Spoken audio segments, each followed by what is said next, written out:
जब मोबाइल में बैलेंस करवाने के पैसे नहीं थे और पबजी भी खेलना ज़रूरी थी, उस वक्त से लेके $1000 पर मंथ तक कमाने की कहानी आज आपके साथ लेके आया हूँ। P4 प्रोवाइडर की तरफ से ट्रेडर की कहानी, एक नई सीरीज लेके मैं आपकी खिदमत में हाजिर हूँ, तौसीफ मिर्ज़ा। इस सीरीज में हम आपको मिलवाएंगे उन लोगों से जिन लोगों ने जीरो से स्टार्ट किया और ट्रेडिंग को अपना करियर बनाते हुए बाकी सारी कश्तियां जला के इसी में अपनी सारी एनर्जीज इन्वेस्ट करने के बाद सक्सेसफुल ट्रेडर्स का जो है गोल अचीव किया और अच्छी अर्निंग जो है वो बनाने में कामयाब हुए। इस सीरीज में आज हमारे साथ मौजूद हैं मौज़म हुसैन, जिन्होंने स्टार्ट किया पबजी खेलने से। पबजी खेलने के लिए पैसों की जरूरत पड़ी, बैलेंस करवाने के लिए जब पैसों की जरूरत पड़ी तो फिर ये प्रैक्टिकल लाइफ में उतरे और पैसे कमाने के मुख्तलिफ तरीकों के साथ एट द एंड पहुंचे ट्रेडिंग की तरफ। तो ट्रेडिंग सीखने के बाद इन्होंने अब इस वक्त 2 साल का जर्नी कंप्लीट करने के बाद इस वक्त $1000+ पर मंथ कमाने में ये सक्सेसफुल हैं और कंसिस्टेंटली बना रहे हैं। तो चलिए जानते हैं मौज़म हुसैन साहब से उनके रास्ते में कौन कौन सी मुश्किलात आई, कहाँ से उन्हें चैलेंजेस फेस करना पड़े, क्या क्या सीखा, क्या क्या देखा, उसके बाद ये इस पॉइंट तक पहुंचे हैं। जानते हैं मौज़म हुसैन की स्टोरी। अस्सलाम वालेकुम।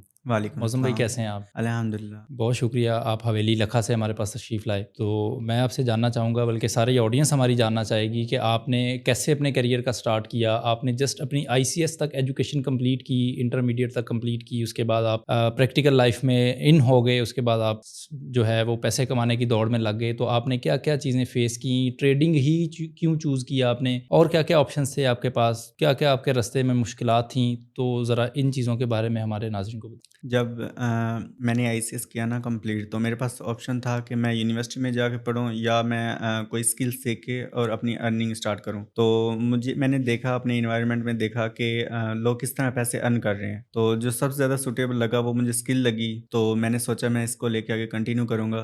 अब जैसे कि लोग आगे पढ़ते हैं, यूनिवर्सिटीज़ में पढ़ते हैं, BS करते हैं, तो मैंने देखा मेरे इर्द-गिर्द कितने लोग सक्सेसफुल हैं। तो उसमें सबसे ज़्यादा मुझे बिज़नेसमैन लगे जिनके पास स्किल थी। तो अब मैं अगर यूनिवर्सिटी में जाके पढ़ता तो वहाँ पे एक्सपेंस ज़्यादा थे, तो मेरे पास इतने ही पैसे थे कि मैं यूनिवर्सिटी में जाके एडमिशन ले सकूँ ना। तो फिर मैंने जो मेरे पास पैसे थे एडमिशन वाले, तो वो मैंने स्किल पे इन्वेस्ट किए। मैंने P4 प्रोवाइडर उन्हें फॉलो करता था ना यूट्यूब पे 2020 में। उसके बाद 2021 में मैंने देखा कि वो मतलब मैंने उन्हें काफ़ी ज़्यादा फॉलो किया, बेसिक्स सारा वहाँ से किया। तो अब मैंने एडवांस सीखना था, तो उन्होंने कोर्स लॉन्च किया था फर्स्ट फिजिकल बैच 3। तो मैंने वहाँ पे इनरोलमेंट के लिए अप्लाई किया, तो टेस्ट हुआ, उसके बाद इंटरव्यू, तो उसके बाद सिलेक्शन हुई, तो उसमें मेरा हो गया। तो फिर मैंने ये अपना सफ़र स्टार्ट किया ना, तो अल्हम्दुलिल्लाह मैंने अब मैं सोचता हूँ कि वो मेरा एक तो अच्छा। आपने जो उसमें कोर्स फैसला किया कि ट्रेडिंग करनी है आपने, और भी बहुत सारे आपने बताया जी, बिजनेसेस मैंने देखे डिजिटल आपने, तो मार्केटिंग को ट्रेडिंग ही क्यों आपने चूज़ की? डिजिटल मार्केटिंग का भी मैंने किया है ना, मतलब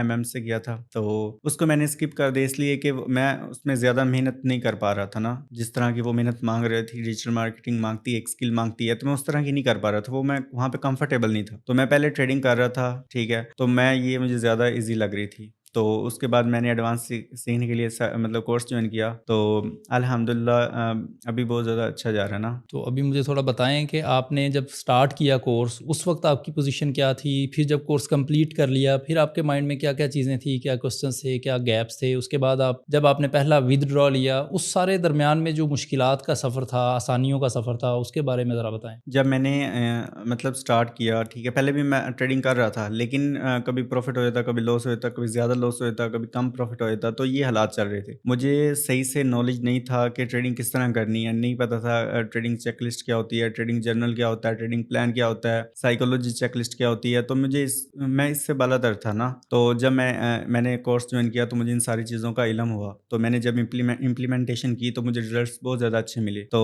इस तरह मतलब मैंने फिर आगे कंटिन्यू तो किया। जब आपका कोर्स कंप्लीट हो गया, आपको बता दिया सर ने कि हमारा लेक्चर, हमारे कोर्सेज़ कंप्लीट हो गए हैं, उसके बाद आपने उन चीज़ों को इम्प्लीमेंट करना शुरू कर दिया, तो उसमें आपको कौन-कौन से चैलेंजेस फेस करना पड़े?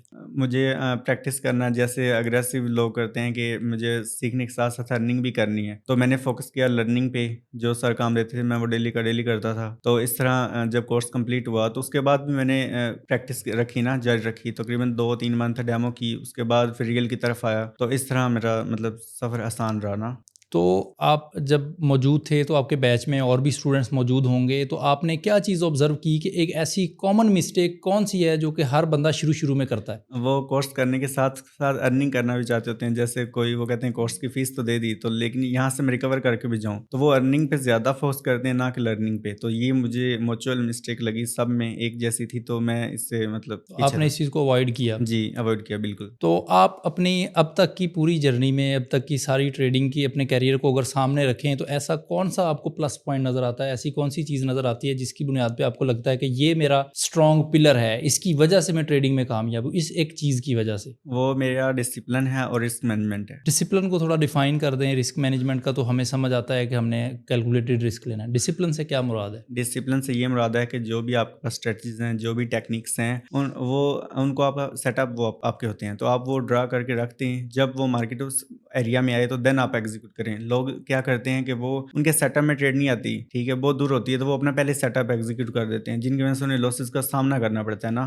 तो ये है डिसिप्लिन कि आपका जो डिसिप्लिन इंतजार इस है, जो आपका हाँ। इंतजार है वो आपका डिसिप्लिन है। अब जैसे लोग उठते हैं मॉर्निंग 8, 9, 10 बजे ऑन एवरेज, जो बिजनेसमैन होते हैं वो क्या करते हैं, जैसे ट्रेडिंग में जो बिजनेस करते हैं वो देखेंगे मार्केट गिर रही है और वो मार्केट में एंटर हो जाएंगे। वो नहीं देखेंगे कि न्यूज़ क्या है, क्यों गिर रही है, और ना उन्होंने अपने सेटअप्स ड्रा किए होते हैं, ना उन्होंने अपनी चेकलिस्ट को फॉलो किया होता है। तो वो अग्रेसिवली एंटर होते हैं कि यहाँ से थोड़ा सा पुल बैक मिलता है तो मैं प्रॉफिट बुकिंग कर सकता हूँ ना, स्कैल्पिंग कर सकता हूँ। तो वो लॉसेस पे लॉसेस इस तरह मतलब किए जाते होते हैं। ये डिसिप्लिन में आता है एक तरह से ना। तो सादा लफ्ज़ों में बोलें तो हाँ, सब्र और बेसब्री का फैक्टर है। हाँ, बिल्कुल, और लालच भी है इसमें इन्वॉल्व ना। लालच तो ऑटोमेटिकली फिर आ जाता है, हाँ, बिल्कुल सही। तो जो रिस्क मैनेजमेंट है वो रीढ़ की हड्डी की मानद होता है कोई भी बिज़नेस में। तो अगर मैं ये बिज़नेस कर रहा हूँ तो मैं इसे अपना रि जो भी ट्रेड लेता हूँ मैं पहले ये देखता हूँ कि मैं इसमें ये जो ट्रेड ले रहा हूँ, जो मैं इसमें रिस्क ले रहा हूँ, क्या वो मैं अफ़ोर्ड कर सकता हूँ? तो वो मैं अपना सब मैं जो ये मेरी कामयाबी है ना, वो मैं रिस्क को मिनिमम करता हूँ। जितना मेरा मिनिमम रिस्क होगा रिवार्ड उतना मतलब तो अगर अच्छा ज़रा होता है। बैक वापस आपकी हिस्ट्री में जाएँ, जैसे आपने बताया कि पबजी आप खेलते थे और जो 16-16, 18-18 घंटे, 24 घंटों में बिल्कुल, पबजी खेलते एग्ज़ैक्टली। थे। उसके बाद फिर आपको जब ज़रूरत पड़ती थी बैलेंस लोड करवाने की, तो वो क्या स्टोरी थी? वो ज़रा मुझे एक दफ़ा बताएँ। तो अब क्या था कि जब मैं पबजी खेलता था तो मेरे पास पबजी डाउनलोड करने के पैसे नहीं होते थे ना, तो उसके बाद ना पैकेज लगा के खेलना तो दूर की बात। तो मैं क्या करता था कि डिफरेंट साइट्स पे जाता था, ठीक है, जो फ्री वाली होती थी, जो न्यू आती हैं, और वो अपनी अवेयरनेस के लिए, लोगों को बताने के लिए कि हाँ, हमारा भी वजूद है इस ऑनलाइन दुनिया में। तो वो कुछ फ्री एयर ड्रॉप्स करते हैं, ठीक है, कुछ प्रोजेक्ट आते हैं। तो अगर कोई कंपनीज आती हैं जैसे इन्वेस्टमेंट बेस होती हैं, तो फ्री में ऑफर करती हैं कि अगर आप रेफर करते हैं तो आपको इतना रिवार्ड मिलेगा। तो वहाँ से जो अर्निंग होती थी वो मेरा बैलेंस होता था। जब तक वो बैलेंस चलता था तो मेरा मतलब वो मैं पबजी खेलता था, जब खत्म हो जाना तो तब ये करता। जो इसका विथड्रॉ होता था ना, वो होता था बाइनांस पे। तो इस तरह मुझे ट्रेडिंग का इल्म हुआ। तो मैंने फिर यूट्यूब पे सर्च किया ट्रेडिंग इन पाकिस्तान, या what is trading in Pakistan. तो इस तरह सर तनवीर का चैनल आया, तो वहाँ से मैंने बेसिक्स को सीखा। सिर्फ भाई यही चैनल मुझे मिला था, और पाकिस्तान में कोई मुझे नहीं मिला ना जो अच्छे से गाइड कर रहा है। तो वो मुझे पता चला कि ये वर्चुअल करेंसी होती है, तो इससे आप जब नीचे आती है तो आप इसे बाय करते हैं, ऊपर जाती है तो आपको प्रॉफिट होता है। तो वो विथड्रॉ मैं नहीं करता, फिर वहाँ पे मैं ट्रेडिंग करने लग गया। तो इस तरह मैं ट्रेडिंग फील्ड में आया ना। तो मौज़म भाई, आप सक्सेसफुल ट्रेडिंग कर रहे हैं, तो हमारे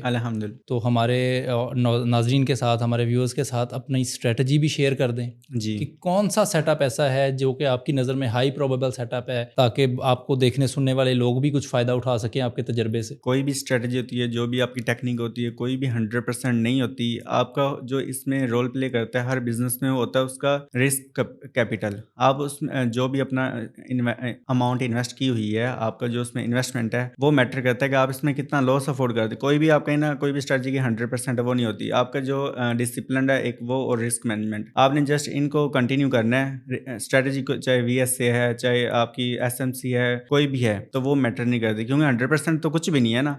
अगर आपका उस ट्रेडिंग में डिसिप्लिन है, रिस्क मैनेजमेंट है, तो आप लॉसेस से बच सकते हैं। तो अगर आप लॉसेस से बचते हैं तो प्रॉफिट तो ऑटोमेटिकली हो जाता है। लेकिन जो बेहतरीन मेरी अपनी स्ट्रेटजी है वो VSA और प्राइस सेक्शन है बेसिकली ना, और यही सर तनवीर सिखाते हैं। इसके अलावा और भी हैं, SMC भी है, वो भी मैं बैच में पढ़ी है, बैच 8 में, तो वो भी इम्प्लीमेंट कर रहा हूँ। तो मुझे ये बताएं कि जब हम एक मेथड को चूज करके जा रहे होते हैं, उस मेथड की कोई ना कोई तो सक्सेस होती है ना, जिसकी वजह से वो मार्केट में मौजूद होता है। तो उसके ऊपर जब कोई सक्सेस नहीं कर पाता, कोई न्यूबी, कोई नया मार्केट में आता है बंदा, कोई प्राइस एक्शन सीखता है, लेकिन प्राइस एक्शन में 1-2 प्रॉफिट के बाद जब उसको एक बड़ा लॉस फेस करना पड़ता है, तो वो उस सेटअप को क्यों छोड़ता है? खुद को गलत कहने की बजाय उस स्ट्रेटजी को, उस मेथड को क्यों गलत कह के किसी दूसरे मेथड की तरफ जाता है? ये क्या साइकोलॉजी है? इसका मतलब है कि वो जो उस स्ट्रेटजी उसके पास है वो उस पे पूरा नहीं उतर पा रहा है, उस पे पूरी प्रैक्टिस नहीं है, उस पे ग्रिप नहीं है, इसलिए वो दूसरी पे चला जाता है, क्योंकि वो उसे प्रॉफिट तो हो नहीं रहा, उसे लॉस ही हो रहा है। तो वो कहता है कि मैं वो सेटअप फाइंड करता हूँ जहाँ से मुझे प्रॉफिट होता है। तो आप पूरे यूट्यूब देख लें, जो भी स्ट्रेटजी जो उनकी कॉमन है वो क्या है, SMC कॉमन है, VSA कॉमन है, प्राइस एक्शन कॉमन है। तो ये स्ट्रेटजीज हैं, इनके अलावा कोई भी और स्ट्रेटजीज मुझे नजर नहीं आई बेसिकली। तो आपके कहने का मकसद है कि स्ट्रेटजी मैटर नहीं करती, आपका रिस्क मैनेजमेंट और और आपका डिसिप्लिन आपका माइंडसेट मैटर और करता है। डिसिप्लिन या माइंडसेट आपका ये हाँ, मैटर करता है। बिल्कुल। तो स्ट्रेटजी कोई भी है, आप उससे प्रॉफिट निकाल लेंगे अगर आपका हाँ, माइंडसेट ठीक है। तो आपको 100%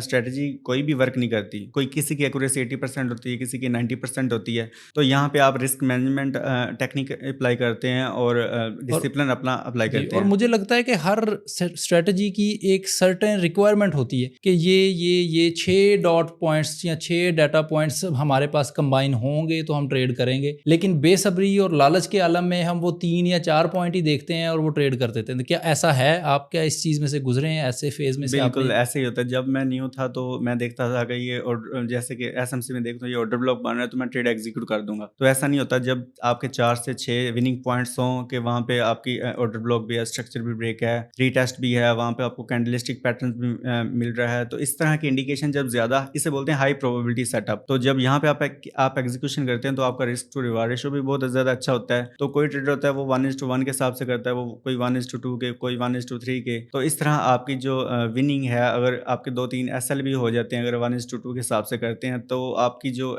10 ट्रेड में से देन 10% से ज्यादा ही आपका प्रॉफिट होता है। ठीक है मौजम भाई, मुझे बस आपसे लास्ट क्वेश्चन ये करना है कि आपका मेथड कौन सा है, आपकी सॉरी मार्केट कौन सी है?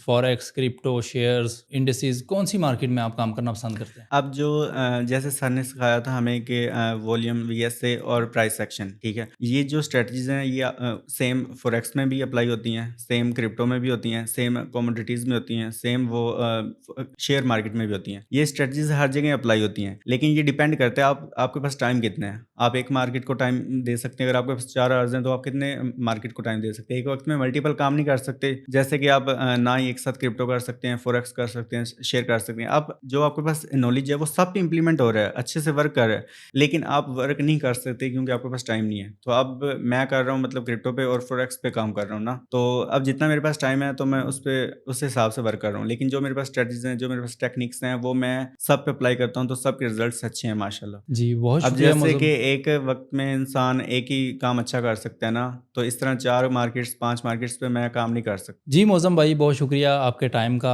आपकी बातों का बहुत शुक्रिया। हमारे नाजरीन को बहुत अच्छी इन्फॉर्मेशन मिली होगी। तो गाइज ये थे मौजम हुसैन फ्रॉम हवेली लखा, जिन्होंने बिल्कुल ज़ीरो से स्टार्ट किया। सिर्फ इतनी अमाउंट थी, इनके पास इतनी सेविंग थी कि ये यूनिवर्सिटी में एडमिशन ले पाते या फिर किसी स्किल के ऊपर इन्वेस्ट करते, कोई कोर्स सीख लेते, कोई चीज़ सीख लेते जिसकी बुनियाद पे वो अर्न करना शुरू करते थे। नो डाउट बहुत बड़ा डिसीजन था, बहुत मुश्किल फैसला था, क्योंकि नॉर्मली हमारा कल्चर ये है कि हमारे पास डिग्री होना ज़रूरी होती है। हमारे पेरेंट्स, हमारे कल्चर की ये रिक्वायरमेंट है कि जनाब डिग्री करें, बाकी सब कुछ छोड़ दें। तो इन्होंने थोड़ा सा ऑपोजिट फैसला लिया। इन्होंने सोचा कि मैं डिग्री छोड़ के स्किल की तरफ जाता हूं। इन्होंने कोर्स ज्वाइन कर लिया, वहां पे ट्रेडिंग सीखना शुरू कर दी। और इन मौजम की सक्सेस की जो बेसिक रीज़न है, जो बेसिक उनकी कोर है, उसमें से मुझे यही समझ आया कि आपकी साइकोलॉजी और माइंडसेट और रिस्क मैनेजमेंट के ऊपर अगर ग्रिप है तो मेथड कोई भी है, स्ट्रेटजी कोई भी है, आप उसमें से प्रॉफिट बना लेंगे। तो इसी तरह की नेक्स्ट एपिसोड लेके हम आपकी खिदमत में अगेन हाजिर होंगे। तब तक के लिए इजाज़त दें। Thank you. अल्लाह हाफ़िज़।